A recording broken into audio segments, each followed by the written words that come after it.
طریقے سے کلام کو وزن میں ڈھالنا سیکھ سکتے ہیں؟ آپ نے دیکھیں ایک جملہ کہا، یہ جملہ اور ایک اچھے شاعر نے موضوع کلام کہا، یہ دونوں جملے، ان دونوں میں فرق ابھی اس اعتبار سے ہے کہ یہ وزن میں ہے اور یہ وزن میں نہیں ہے۔ تو یہ وزن کیا چیز ہے؟ یہ وزن جو ہے نا آہنگ ہے، اور اس کا یہ اتار چڑھاؤ جو ہوتا ہے ہماری آواز کا، اگر وہ یکساں ہو ایک خاص طریقے سے، شعر کے ہر مصرے، دونوں مصروں میں اور نظم کے ہر شعر میں، غزل کے ہر شعر میں ایک جیسے انداز میں ہوگا تو وہ وزن کہلائے گا۔ کلام کو موزوں کرنے کا طریقہ اگر آپ کو سیکھنا ہے تو اس کا ایک طریقہ یہ کہ آپ علم عروض سیکھیں، یہ انتہائی پیچیدہ ہے اور مخصوص لوگوں کو سمجھ میں آتا ہے، ہر ایک کو نہیں آتا۔ دوسرا طریقہ یہ ہے کہ آپ کسی سے باقاعدہ خدمات حاصل کر کے آپ سبکن آسان طریقے سے کلام کو موزوں کرنا سیکھ لیں۔ یہ بہت آسان طریقہ ہے، لیکن یہ بھی ظاہر سی بات ہے ہر ایک کے بس میں نہیں ہوتا۔ تو تیسرا طریقہ آسان سا میں آپ کو بتا دیتا ہوں کہ بہت سے اچھے نعت خوانوں نے بہت سی نعتیں الحمدللہ اور نظمیں اور ترانے پڑھ لیے ہیں، ریکارڈ ہو گئے ہیں۔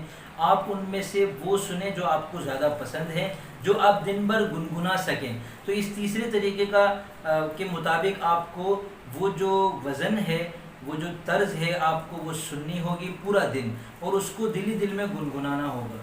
اب اس کو گنگناتے آپ ایک کوشش اچانک کسی دن یہ کریں کہ اسی کے مطابق ایک جملہ لکھیں اور اس کو گنگنا کر چیک کریں کہ آپ اس کو گنگنا سکتے ہیں یا نہیں۔ اگر آپ اس کو اسی طریقے سے ادا کر سکتے ہیں جس طریقے سے آپ نے مشہور نعت خواں یا جو اچھا پڑھنے والا ہے اس کی زبان سے جو سنا ہے، جو طرز، اس میں آپ اگر گنگنانے لگ گئے اپنے لکھے ہوئے جملے کو، تو اس کا مطلب یہ کہ آپ وزن کے قریب ہو گئے۔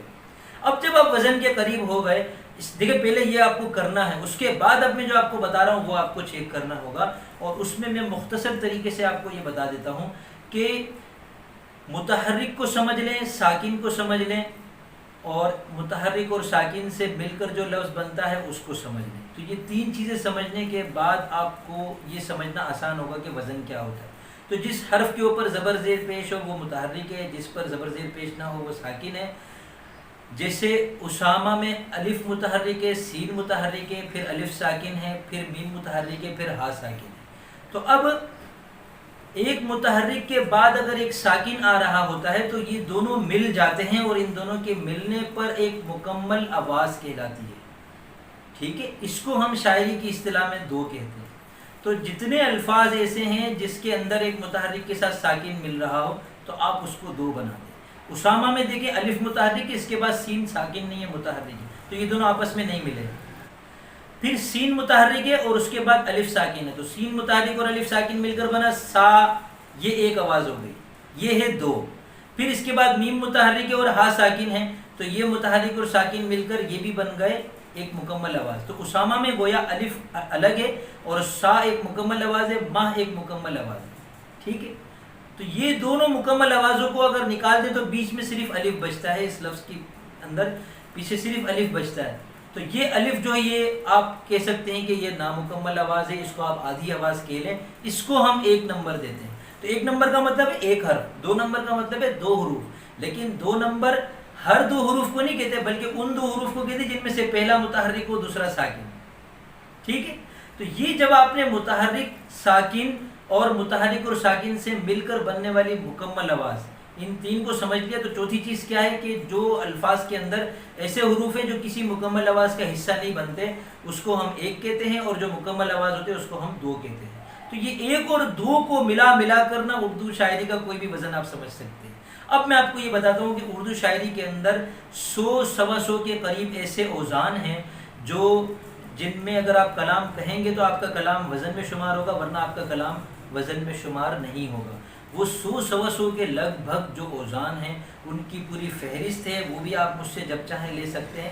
اس میں سے آسان ترین وزن ہم لے لیتے ہیں، ایک اس کا نام، اس کے جو اوزان ہیں وہ مشکل والے میں وہ ہیں فعول فعول فعول فعول، لیکن اس میں ہم آسان کر کے اگر سمجھیں تو ایک فعول کا مطلب ہے آدھی آواز، پوری آواز، پوری آواز، یہ ایک فعول ہے، یعنی 1 2 2 یہ ایک فعول ہو گیا، پھر 1 2 2 یہ ایک فعول ہو گیا، پھر 1 2 2 یہ ایک فعول ہو گیا، پھر 1 2 2 یہ ایک فعول ہو گیا۔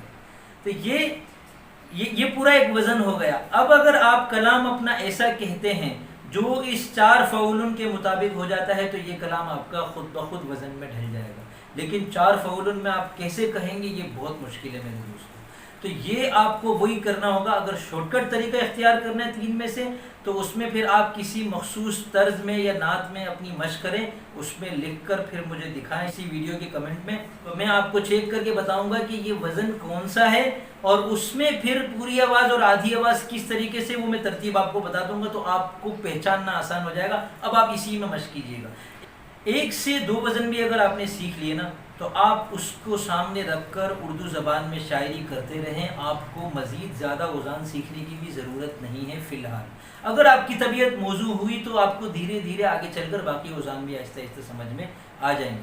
باضابطہ طریقہ یہ ہے, دوسرا طریقہ جو میں نے آپ کو بتایا تھا کہ آپ کسی ماہر کی خدمات حاصل کریں اور اس سے یہ کہیں کہ بھائی مجھے یہ وزن ذرا سکھا دو. ارے یہ کوئی مشکل نہیں ہے, یہ آپ چند اسباق کے ذریعے سے مشق کریں اور وزن میں کہنا سیکھ جائیں, پھر اس کو اللہ حافظ کر دیں, پھر اپنی شاعری شروع کریں.